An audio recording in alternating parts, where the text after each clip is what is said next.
The streets are talking.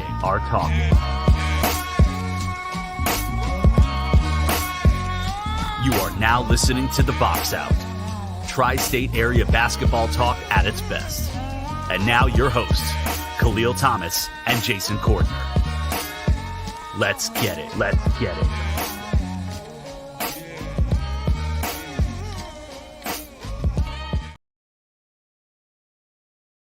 To BK and the world, this is The Box Out here on the One Podcast Network. Here on YouTube, thank you for watching, listening. If you're on Spotify or Spreaker, thank you so much for listening.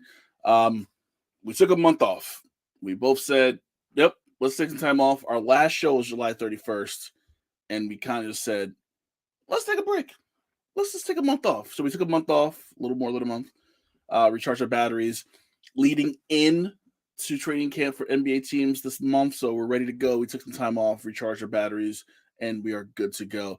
And listen, we didn't miss much while we were gone, like nothing really at all, per se. The rumor mill's been really quiet. Nothing's really going on. The one thing that has kind of kept me sane throughout our time off for the last month has been the James Harden saga in Philadelphia. Now, if you didn't know, I'm not sure if we talked about this on our last show. I'm not sure if it was a thing yet. But James Harden apparently hates the 76ers and hates president GM guy Daryl Morey. It was in China where Morey's hated based on comments he made a couple years ago about the China, I think it's China-Taiwan issue. Harden's in China and came on and said, I hate Daryl Morey. I'm never going to work for him. He's a liar, blah, blah, blah, blah, blah. I will never play for the Philadelphia Sixers ever again. Daryl Morey is not a good guy, blah, blah, blah, blah, which led to him getting fined, James Harden, for calling the GM president, whatever you want to call Morey, because Morey's really president, but he's the GM, let's be honest. So Harden got fined for calling Morey a liar. Now, you almost have to say that Harden brought this upon himself, because here's how this all started. And Jason's going to join us in a few minutes, and I know Jason's going to have to say about this. James Harden had a player option for this upcoming season. Now, what he did was talk to Daryl Morey. Harden wants a new deal. He wants a long-term extension. He wants a max contract. Now, if this was James Harden 5 years ago, yeah, he deserves a max. Cool. It's about James Harden now. James Harden, and to his credit, he's kind of changed his style to suit Joel Embiid and, help Embiid become MVP of the NBA last season. So he wants a max contract. Allegedly, Daryl Morey went to Harden and said, we're not going to give you a max contract. That's not happening. That's not a thing.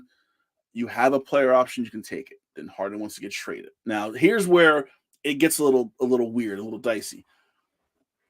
Harden is saying that Morey promised him a trade if he signed the player option for this upcoming year. Sign the option, come back, we will find you a trade partner. Harden wanted to go to the Clippers. Morey said maybe the Clippers, maybe not the Clippers, maybe the Clippers, maybe not the Clippers. But we could find you a trade someplace. But sign the player option and we will move you. That's what James Harden is saying right now. That was the deal that Morey made with James Harden. Now, fast forward. The Clippers deal never came to fruition, probably because the Clippers don't have shit to trade, because they don't have a lot of trade trips in their back pocket. No one else wants James Harden as is. So now we're left with this. As I bring in Jason Cordner. Jay, what's going on, man? Nothing much, man. How's everything? Good. I see the bright lights in New York City behind you. Yep. Still out here in Times Square, so. So I'm talking about the James Harden thing. I said how it's been really slow the last month since he's been off. Slow is to say the least. Yes, it is. But James Harden seems to be the story, and how I think, in the grand scheme of things, James Harden got duped by Daryl Morey to sign that player option for this upcoming year. He gets fined. The NBA is investigating what's happening. two questions. One, what's going to be the outcome of this whole thing? And two, do you believe that Morey made that promise to James Harden to say, if you sign this player option, we will find you a trade partner and we will get you out of here? I think it's a marriage that was doomed from the beginning. I think Morey didn't make that promise, but he didn't understand that nobody wants Harden, especially after the last 3 moves that he made consecutively with 3 different organizations. I think that's what pretty much sealed his fate. Unlike Kyrie, who Dallas had no option but to kind of re-sign him, I think here Philly was like, we'll bring him back. If he's detrimental to the team later on as we get closer to training camp, then they might just pay him to stay at home, like kind of like how John Wall was when he was at, I guess it was Houston. Yeah. And John Wall pretty much sat there and did nothing. I think we're looking at that trajectory for Harden. Well, here's my thing. I was thinking about this before we went live.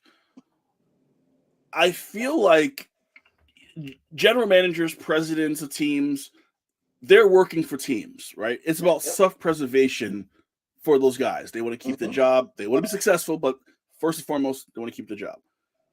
For you to take the word of a president of a team or a general manager of a team is a dumbass decision.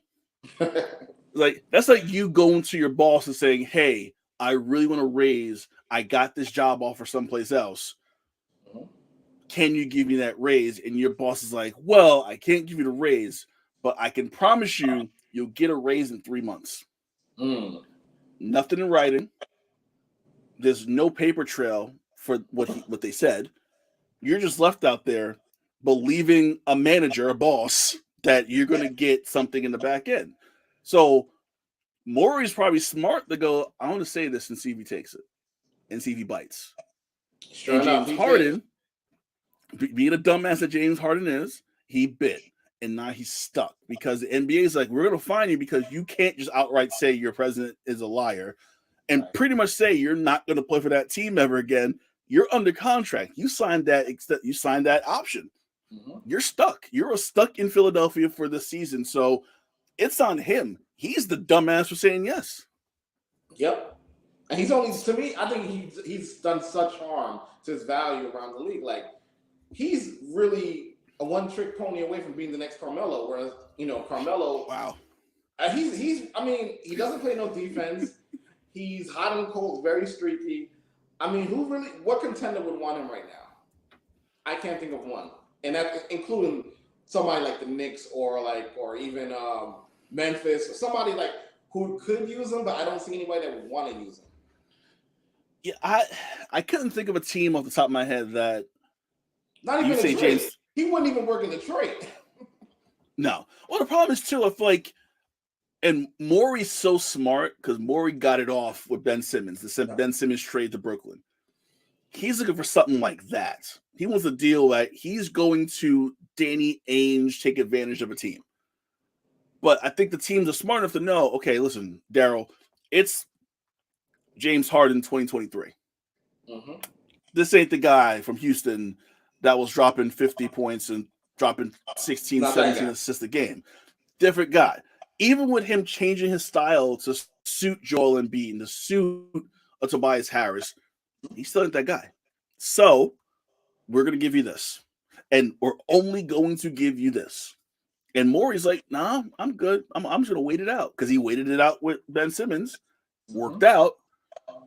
But if you were a GM, Jay, what would be an offer you would offer to Philly for James Harden? Because you can't. He's not worth a first round pick, to me at least. That's my opinion. I don't think a first round pick. I think that's a detriment to your team if you trade a first rounder for James Harden. An expiring contract and a second round pick. I think that's all you really got. Maybe you want to get creative too, expirings, and that's it. And a second round pick. The second round picks are like goddamn $100 bills all of a sudden in the NBA. So, but I think James screwed himself over in this situation by listening to the president of a team that's trying to keep his job and make sure he doesn't get fired at any point. Who gets moved first? Harden or Fournier? Ooh. Evan Fournier. He hates Thibodeau. not playing. Can still shoot. Did an interview in French, so the translation's kind of loose on him talking shit about the Knicks, but we don't really know. Probably Fournier. I think Fournier.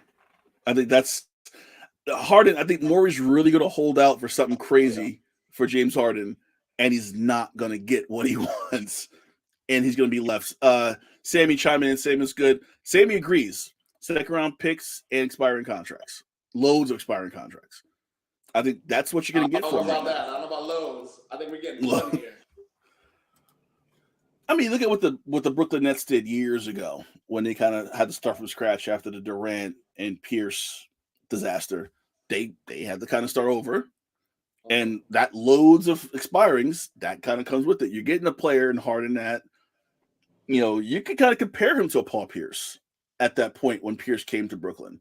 That was on that downturn, not completely down, but it's starting. You start to see that decline start with a James Harden. So 2 expirings and a second round pick, and that's all you're going to get from us right now.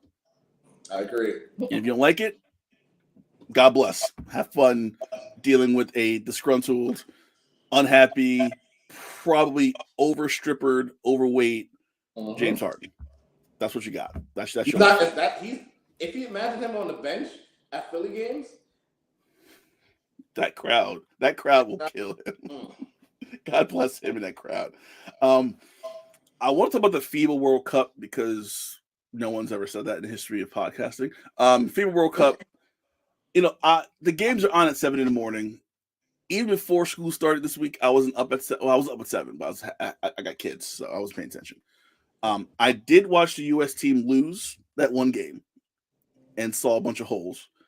They're in the semifinals now. They play Germany tomorrow.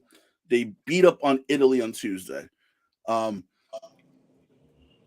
Simmons on his podcast made a good point about the U.S. team not really having great big men for years.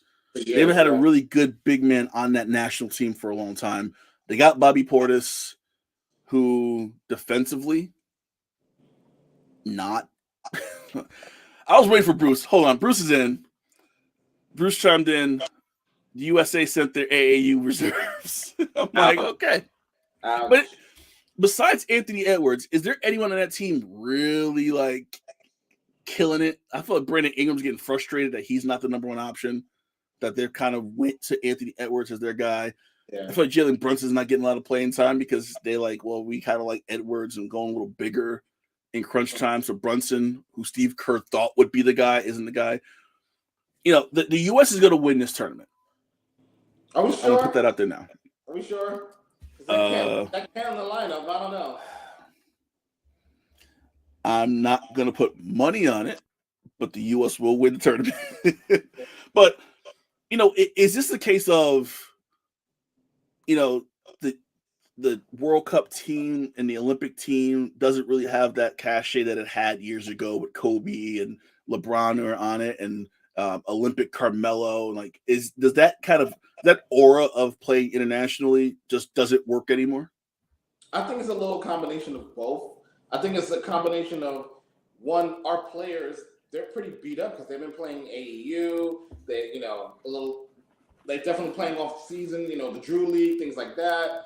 I think it's a combination of that. I think it's a combination that we really don't develop. The young guys that are coming to the league are not really fully developed yet, so they don't know how to play, let alone international game. And our athletes don't take it seriously anymore. It used to be pride and joy to represent your country. Carmelo took it seriously. Kobe, LeBron, in his day. I don't know if these guys are taking it seriously other than Anthony Edwards right now. And you look at the rest of the world, they're sending their best players, which are currently dominating the league now, the bigs, the Jokers, the Embiid, and those guys. Well, I heard Embiid has an option. He might play for the U.S. next year. Mm-hmm.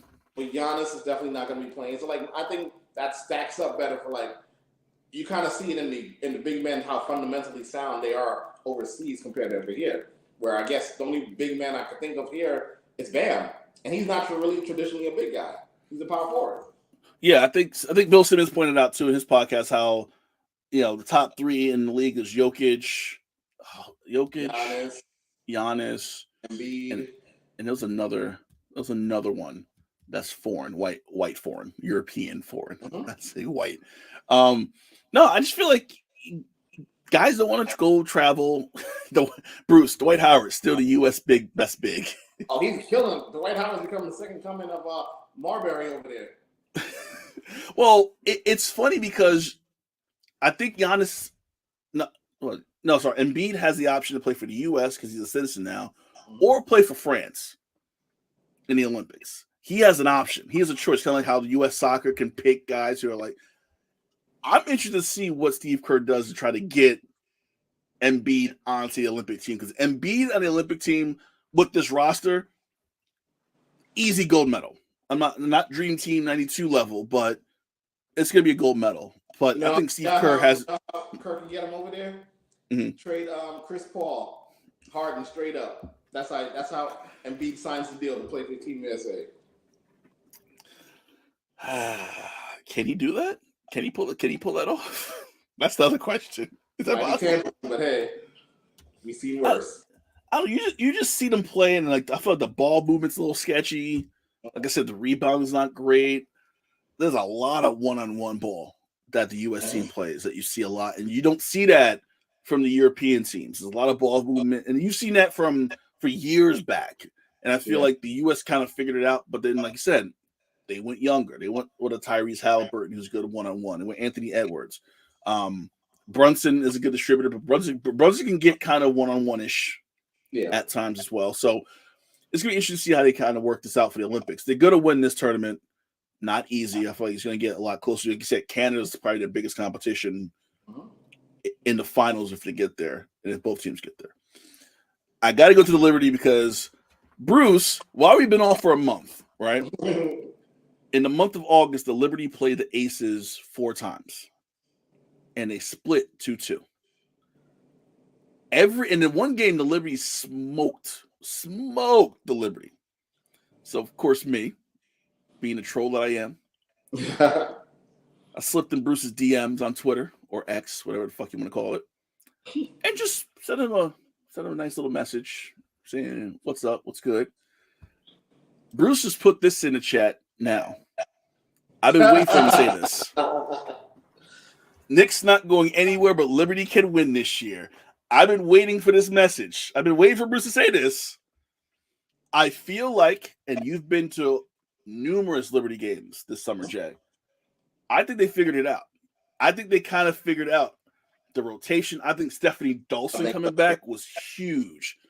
Big, like her coming back kind of sets the rotation perfectly now.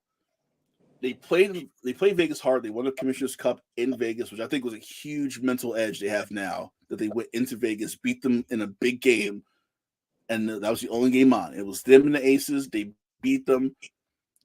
I think now, tell me if I'm wrong, if I'm drinking Kool-Aid, I think the Liberty are the favorites to win the WNBA title this year. I think it's on them right now to do it. What do you think? I totally agree. I think they're in the Aces' heads.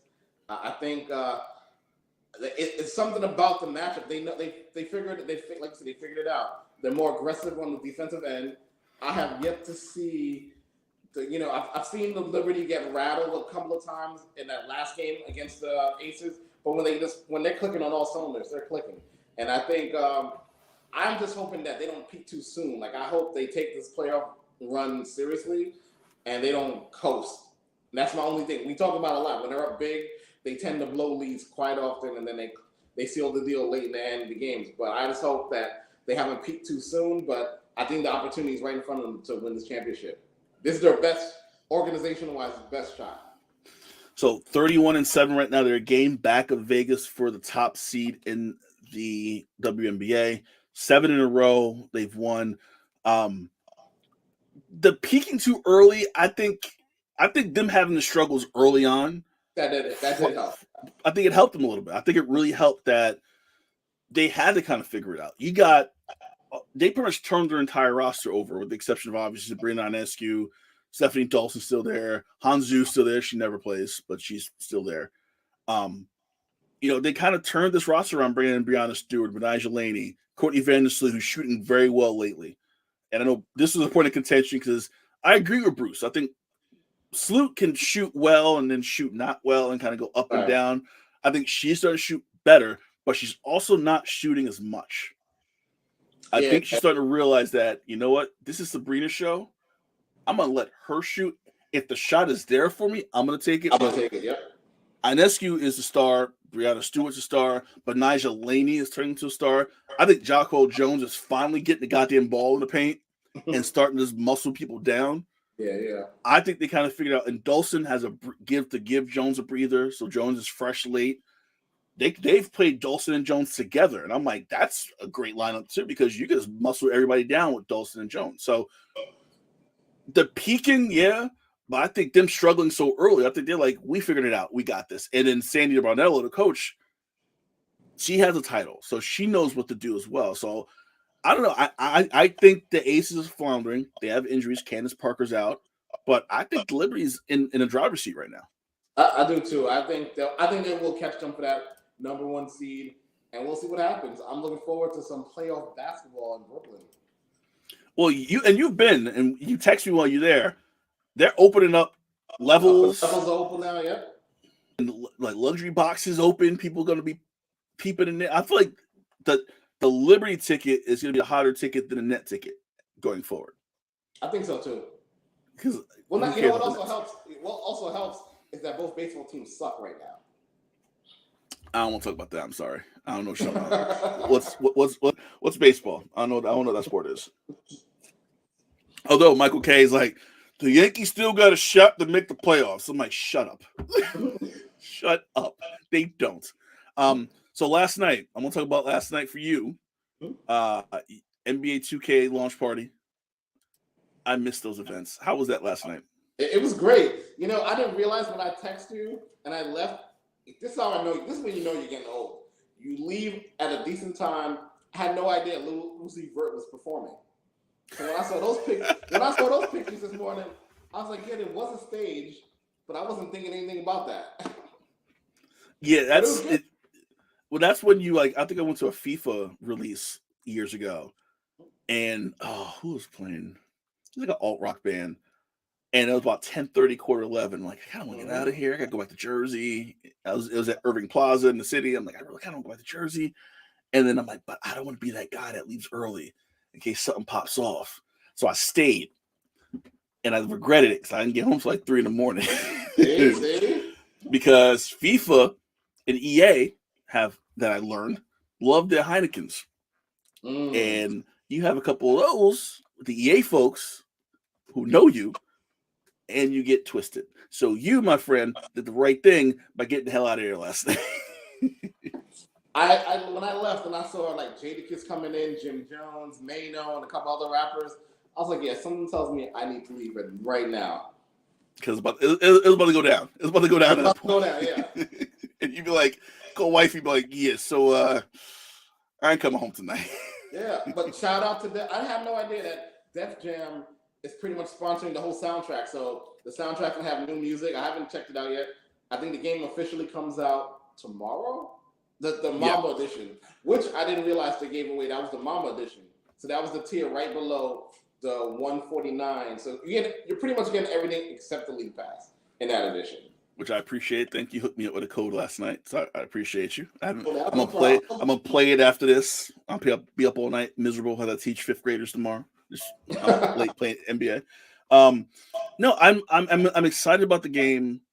The first game I always play when I play NBA 2K is I play a game with the Liberty.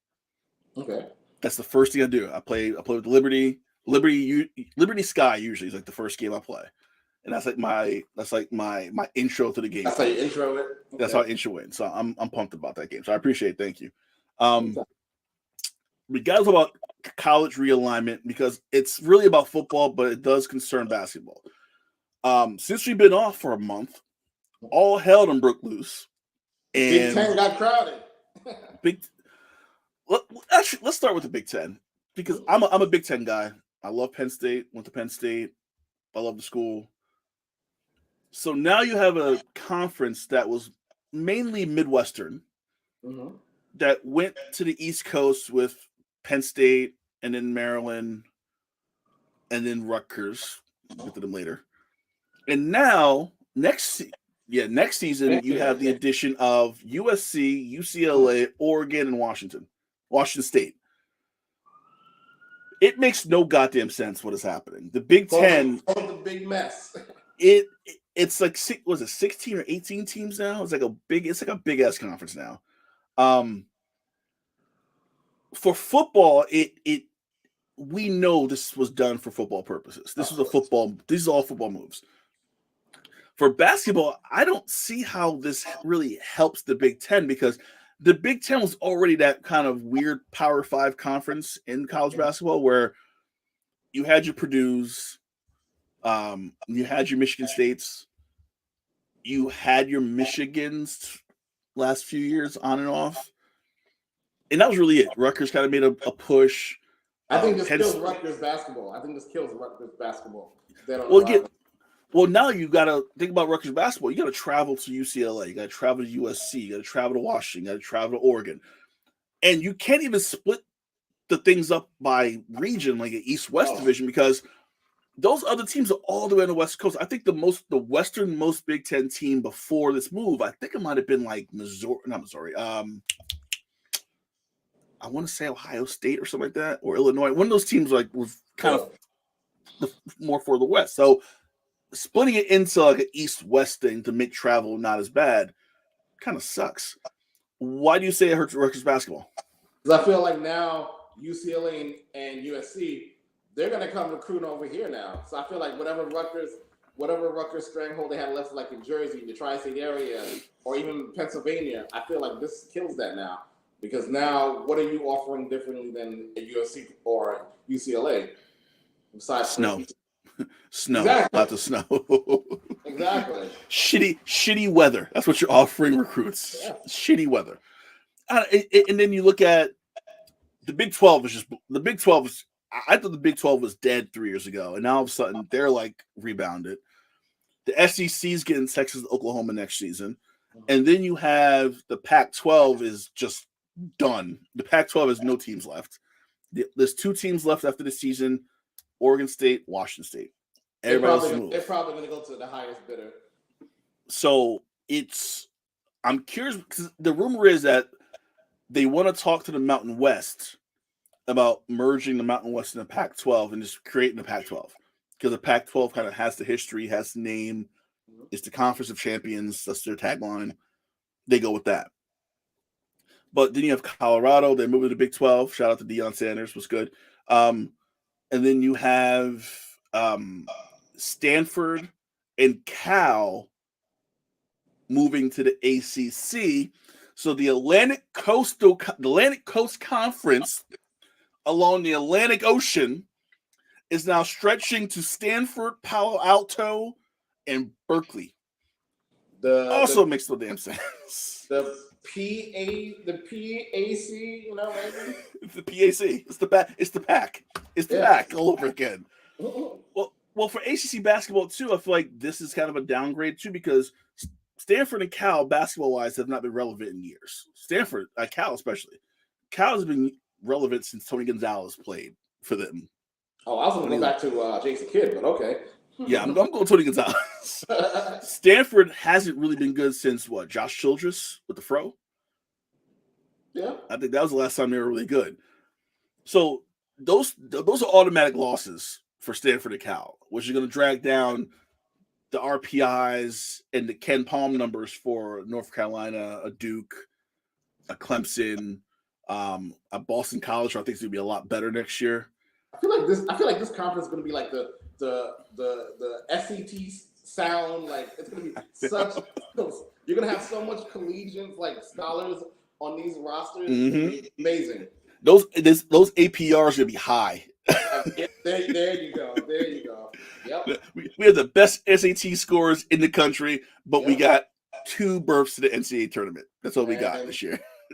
That chess matchup between Berkeley and Duke, I can't wait.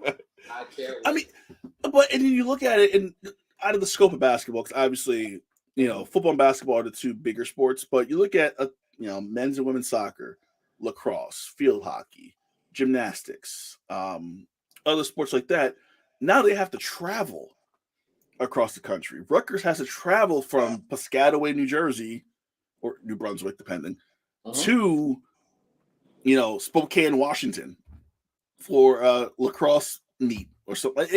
I just feel like it's a lot. And I had an argument with a friend. Sammy's actually on right now. We were arguing about this over the weekend. All this was done for money. This was a money grab because the TV contracts and the schools in Florida State bitching because they're only getting $33 million of the pot and they want to make $38 million of the pot. It's a money thing. So the idea that people, and I'm talking to Sammy because he's on right now, does not want to pay players with all the money coming in. These conferences are making billions now. The ACC's making billions with ESPN. The SEC, I don't know how much money they make, but they're making. If the ACC's making $1 billion, the SEC's making like $4 billion. Pretty much, yeah. So the fact that the players aren't really getting a piece. I know Jim Harbaugh, Michigan coach, talked about revenue sharing, how the players should be part of the revenue sharing of the TV contracts. This is why I know, right? the idea of they get a scholarship, they get a free education. It doesn't. They never think about the travel. They're traveling cross country. When the fuck are they in school? When are they in class? Exactly. The Duke quarterback who beat Clemson tried to get an extension for a paper on TV the other night because he knows, oh shit, I ain't going to class tomorrow. I'm about to get drunk. I just beat the top 10 team in the country. What the hell I'm going to go to class for? I just feel like there's so much money changing hands. These players need to make more than just, well, you get paid for education, which a lot of times coaches don't want you to go to class. Yep. So I don't know. The NIL thing works. I think the conference realignment is just these schools to get richer and richer. And tell me if I'm wrong. I think we're headed to a point where we're going to have 2 or 3 big major conferences just joining up and saying, we're not going to deal with the NCAA, at least in football. Maybe basketball too. The NCAA, we're cutting you out. We're going to do our own shit in our own little bubble. You're on your own. We got 16 teams here, 18 teams here, another 16 here. We're on our own. See you later. Deuces. Do you think that could happen? I think that could happen, but then they're going to get seduced by we're going to expand the playoff. It's going to be a tournament, and we're going to treat it just like the pros, and then we'll have one championship game, but we'll all make money having an extended 12 to 16 team playoff. That's how this gets resolved. Yeah, I'm a proponent of 12. I think 12-team playoff makes sense. I think any more than 12 becomes like, okay, now you're trying to turn this into March Madness in December. We don't want that in February. We got Super Bowl to worry about. We don't have time. And once again, student athletes. Yeah. When are they going to school? When are they actually students? When are they actually doing? The ACC probably like, listen, we get it. You guys go to class. We'll leave you alone. And they're like, okay, I'm gonna go to class. But this whole thing, I just don't understand what's happening. And it's the rivalries. The rivalries all gone. Yeah. Like, when is Oregon and Oregon State gonna play? When is Texas and Oklahoma still gonna play their rivalry game because they're moving together? Those old school rivalries that you and I grew up on, that Texas A&M was every Friday, every Black Friday, Thanksgiving weekend. They haven't played each other in like 10 years. Damn. So it's like we're losing all this. So it is what it is. I feel like we talk every week about this and nothing ever happens. Colleges will always benefit more than students. Agreed. What's up, Dad? What's going on? I want to talk to you about this too, because we talked about the Lakers during free agency when we had a free agency show and how they made some moves. They made another move. And I'm on the fence about this move, and here's why. I don't know how good Christian Wood really is. And if he's really going to help the Lakers. Because you saw Christian Wood, and you saw like 2 different Christian Woods.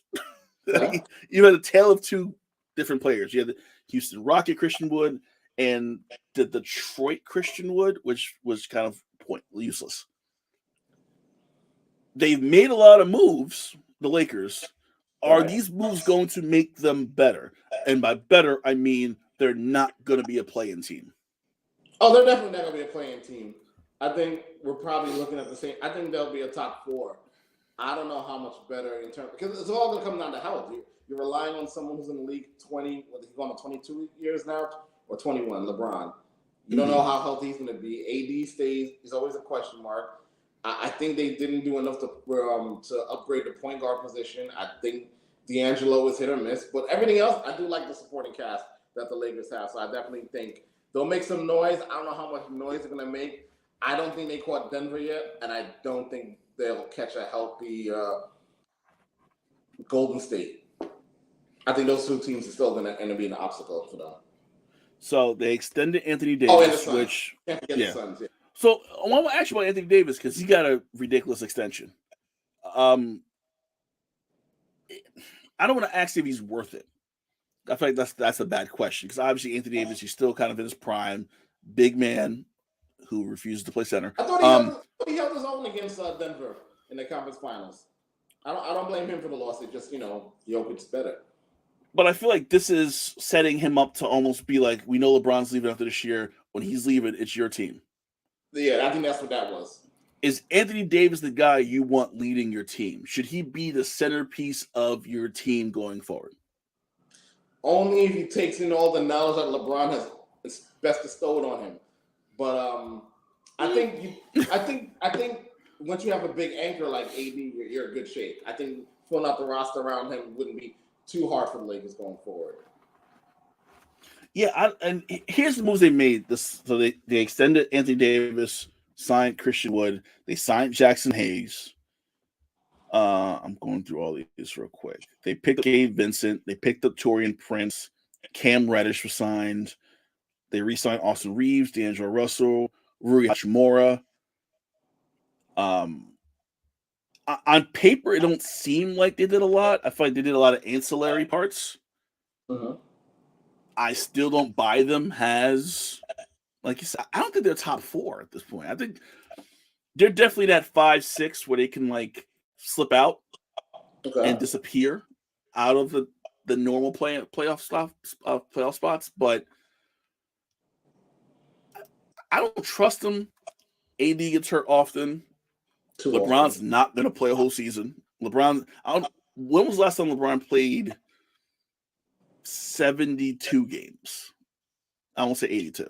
72. I think his over-under is 55. I'm going to look that up real quick. LeBron James, because Basketball Reference is where I live now, because I'm a nerd. Let's see. Basketball Reference. So what we're looking for is the last time LeBron James has played. I'm going to give him 72 games in the season. Last time he played 72. Okay. And that was in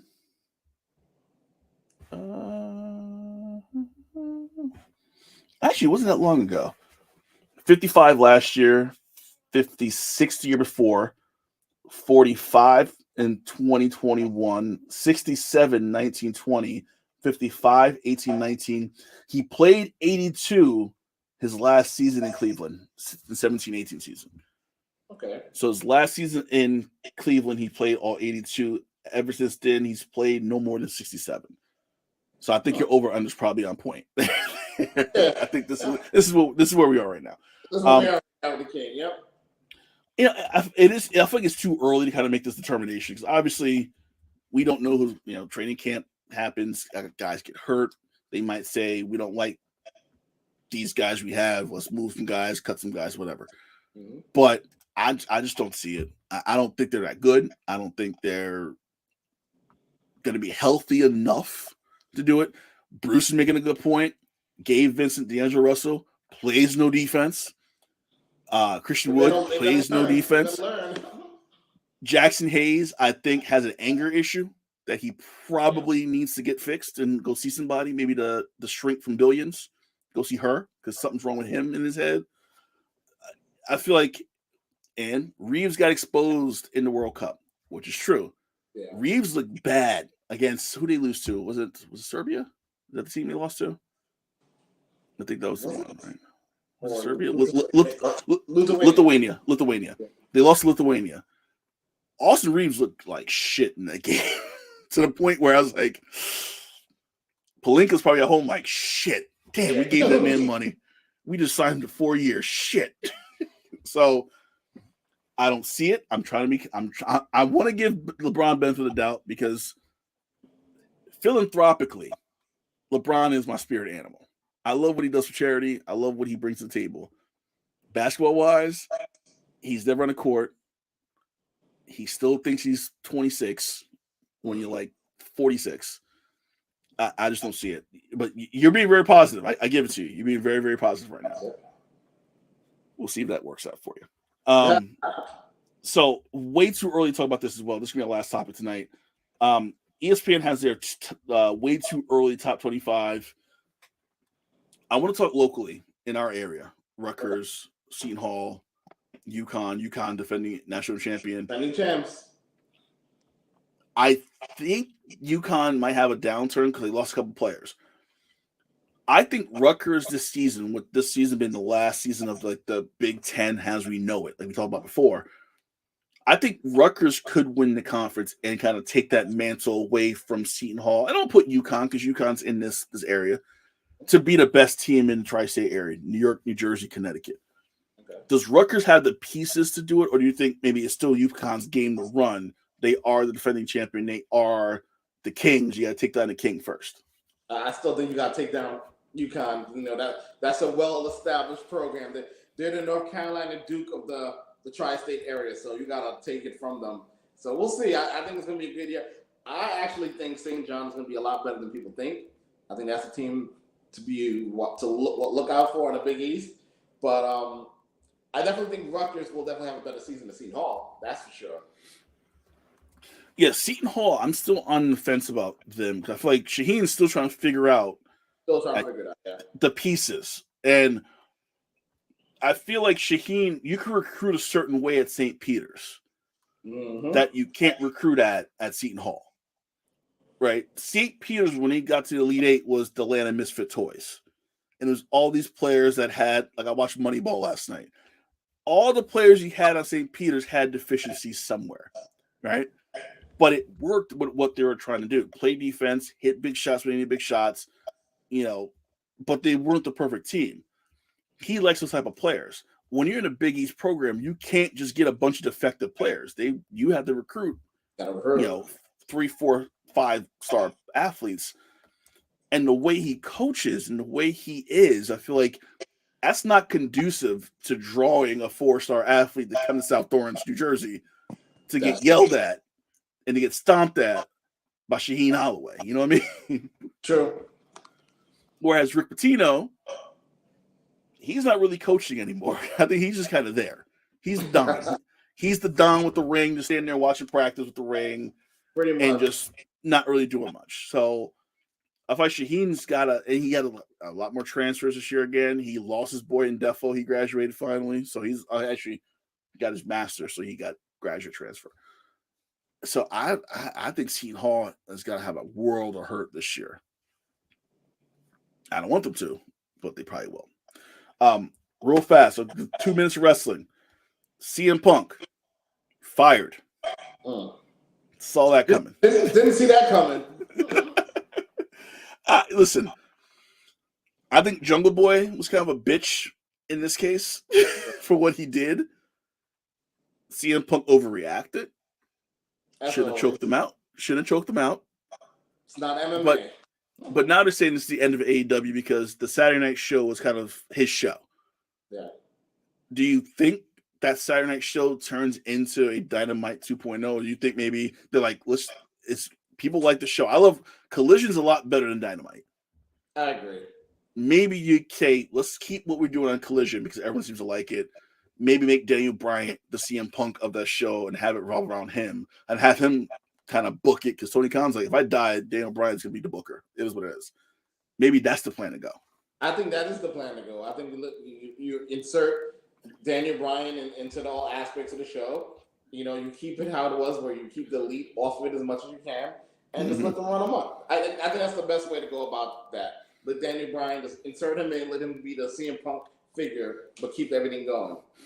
Yeah, Dynamite has his moments. Oh, Jesus Christ, it was Bruce. Mm-hmm. AEW bit over. They're worse than TNA now. Not worse than TNA. Listen, Warner Brothers Discovery loves them because they're number one every night they're on TV. So as long as the AEW is 1, 2, or 3 in their cable ratings, Warner Brothers like, we don't care. Like you're number one in Wednesdays and Saturdays. We don't care what the actual numbers are.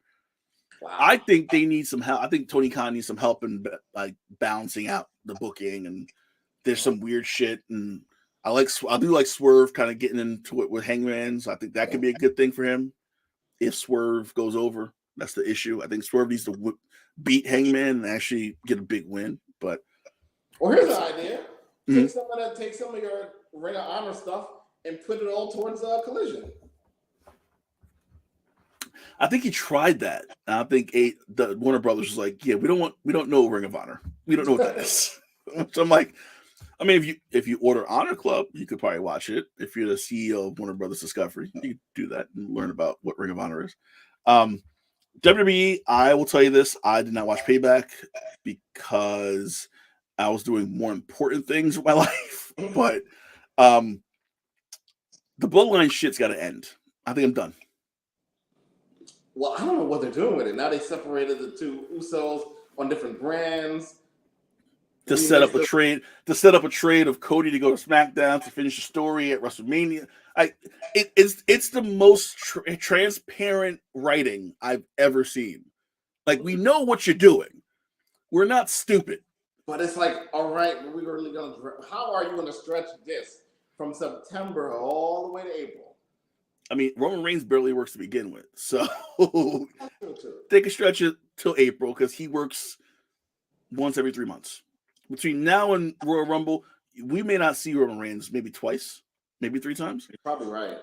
So they can definitely stretch this out. This is easy work. Jay, as always, great show, bro. Likewise. So from this point forward, Bruce, every Thursday, we're here unless something crazy happens. Unless Jay has work, unless I have work. I'm a teacher, so my back to school night. Who knows? I don't know what it is. I should probably look that up. Every Thursday, 8 p.m. here on YouTube. The replay will be on Spotify and Spreaker. I'm going to try to get it up the same night. If not, it'll be up Friday morning on Spreaker, Spotify. So you can listen to us there, watch us live here. Archives here, the One Podcast Network. The next episode of Live Free and Laugh Hard will be out about Sebastian Maniscalco, a very toned down episode of Live Free and Laugh Hard. And Moody Irish Guy, that's also going to be out this weekend as well. So we're building it up. Tri-State Heat returning. We got to talk after the show about Tri-State Heat. I forgot about that. We got to set a time and day for that. And then any other thing we do, Bruce, see you on Monday.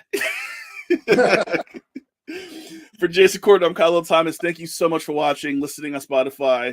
We'll be back next Thursday night, 8 p.m. here on YouTube. Peace. Peace.